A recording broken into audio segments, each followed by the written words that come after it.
L-aħħar ċifri dwar il-waslit tat-turisti fil-Gżejjer Maltin jikkonfermaw l-istrateġija li adottat l-Awtorità Maltija għat-Turiżmu fl-aħħar snin. Dan kien kliem iċ-Chairman tal-Awtorità Maltija għat-Turiżmu Gavin Gulija f'kumment Moa News b'reazzjoni għall-aħħar ċifri mill-Uffiċċju Nazzjonali tal-Istatistika. Iċ-ċifri tal-Uffiċċju Nazzjonali tal-Istatistika juru li matul Novembru li għadda il-waslit tat-turisti f'Malta kienu jammontaw għal 191,698 turist, jiġifieri żieda ta' 8.3% meta mqabbel mal-istess xahar fl-2018. Iċ-Chairman tal-Awtorità Maltija għat-Turiżmu spjega kif dawn iż-żidiet qed jiġu reġistrati mhux biss fix-xhur tas-sajf iżda anke tal-ħarifa u saħansitra tax-xitwa.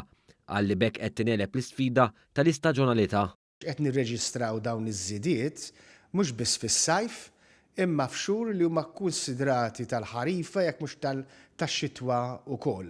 U dan juri li aħna qegħdin jirnexxielna nelbu l-challenge tal-istaġjonalità billi l-prodott tagħna qegħdin nofruh mhux biss għas-sajf imma qed jirnexxielna nbigħu lil pajjiżna tul il-sena kollha. Huwa spjegaw wkoll ir-raġuni ta' aktar turisti minn barra l-Ewropa u li qed ikomplu jażlu lil pajjiżna bħala destinazzjoni għall-btala tagħhom.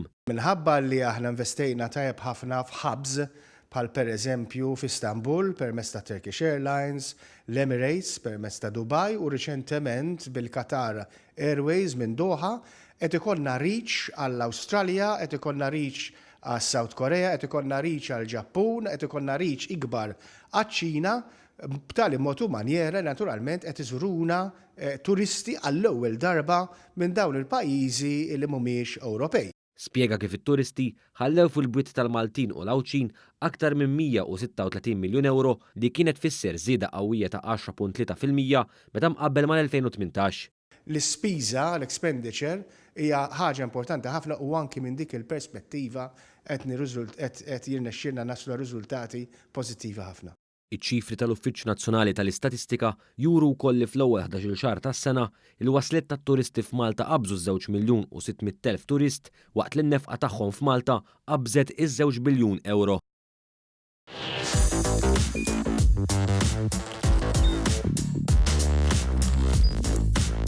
Idħol fuq one.com.mt u hemmhekk tista' tara l-programmi kollha li jxandru fuq One permezz ta' One Play.